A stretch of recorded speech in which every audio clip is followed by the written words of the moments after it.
The Art of War by Sun Tzu, translated by Lionel Giles. Part 7. Maneuvering. Sun Tzu said, "In war, the general receives his commands from the sovereign. Having collected an army and concentrated his forces, he must blend and harmonize the different elements thereof before pitching his camp. After that comes tactical maneuvering, than which there is nothing more difficult. The difficulty of tactical maneuvering consists in turning the devious into the direct, and misfortune into gain. Thus, to take a long and circuitous route, after enticing the enemy out of the way, and those starting after him, to contrive to reach the goal before him, shows knowledge of the artifice of deviation. Maneuvering with an army is advantageous; with an undisciplined multitude, most dangerous. If you set a fully equipped army in march in order to snatch an advantage, the chances are that you will be too late. On the other hand, to detach a flying column for the purpose involves the sacrifice of its baggage and stores. Thus, if you order your men to roll up their buff coats, and make forced marches without halting day or night, covering double the usual distance at a stretch, doing 100 li in order to wrest an advantage, the leaders of all your 3 divisions will fall into the hands of the enemy. The stronger men will be in front, the jaded ones will fall behind, and on this plan only 1/10 of your army will reach its destination. If you march 50 li in order to outmanoeuvre the enemy, you will lose the leader of your first division, and only half your force will reach the goal. If you march 30 li with the same object, 2/3 of your army will arrive. We may take it then that an army without its baggage train is lost; without provisions, it is lost; without bases of supply, it is lost. We cannot enter into alliances until we are acquainted with the designs of our neighbours. We are not fit to lead an army on the march unless we are familiar with the face of the country, its mountains and forests, its pitfalls and precipices, its marshes and swamps. We shall be unable to turn natural advantage to account unless we make use of local guides. In war, practice dissimulation and you will succeed. Whether to concentrate or to divide your troops must be decided by circumstances. Let your rapidity be that of the wind, your compactness that of the forest. In raiding and plundering be like fire, in immovability like a mountain. Let your plans be dark, and impenetrable as night, and when you move, fall like a thunderbolt. When you plunder a countryside, let the spoil be divided amongst your men. When you capture new territory, cut it up into allotments for the benefit of the soldiery. Ponder and deliberate before you make a move. He will conquer who has learnt the artifice of deviation. Such is the art of manoeuvring. The Book of Army Management says, "On the field of battle the spoken word does not carry far enough; hence the institution of gongs and drums. Nor can ordinary objects be seen clearly enough; hence the institution of banners and flags. Gongs and drums, banners and flags, are means whereby the ears and eyes of the host may be focused on one particular point." The host thus forming a single united body, it is impossible either for the brave to advance alone, or for the cowardly to retreat alone. This is the art of handling large masses of men.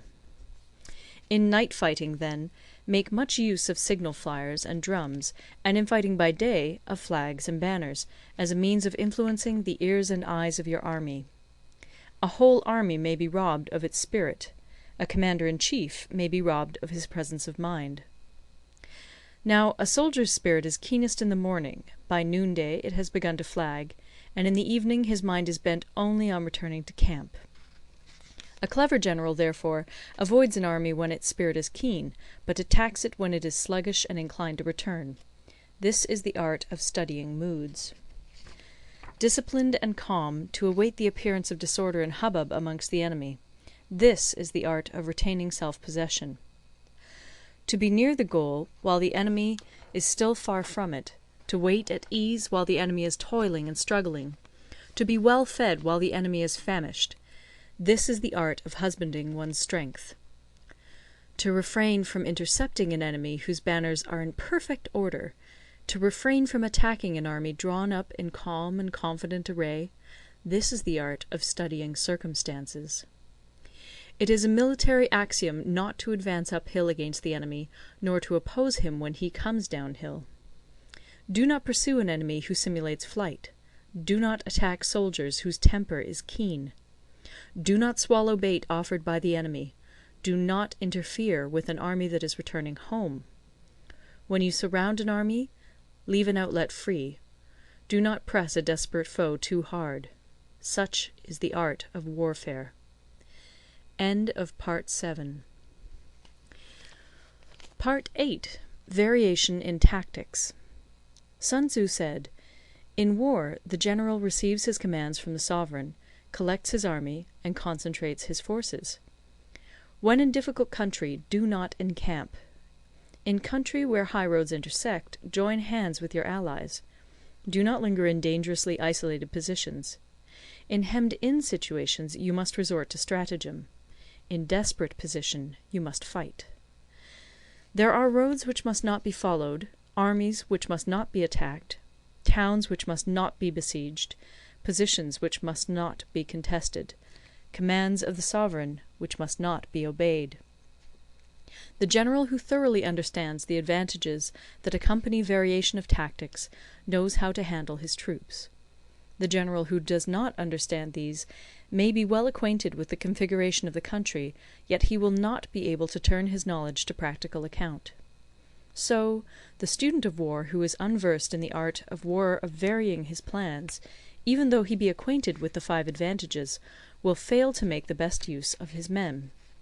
Hence, in the wise leader's plans, considerations of advantage and of disadvantage will be blended together. If our expectation of advantage be tempered in this way, we may succeed in accomplishing the essential part of our schemes. If, on the other hand, in the midst of difficulties we are always ready to seize an advantage, we may extricate ourselves from misfortune. Reduce the hostile chiefs by inflicting damage on them, and make trouble for them, and keep them constantly engaged. Hold out specious allurements, and make them rush to any given point. The art of war teaches us to rely not on the likelihood of the enemy's not coming, but on our own readiness to receive him; not on the chance of his not attacking, but rather on the fact that we have made our position unassailable. There are 5 dangerous faults which may affect a general. 1. Recklessness, which leads to destruction. 2. Cowardice, which leads to capture. 3. A hasty temper, which can be provoked by insults. 4. A delicacy of honour, which is sensitive to shame. 5. Over-solicitude for his men, which exposes him to worry and trouble. These are the 5 besetting sins of a general, ruinous to the conduct of war. When an army is overthrown and its leader slain, the cause will surely be found among these 5 dangerous faults. Let them be a subject of meditation. End of Part 9. Recorded in Toronto, Ontario by Moira Fogarty, October 2006.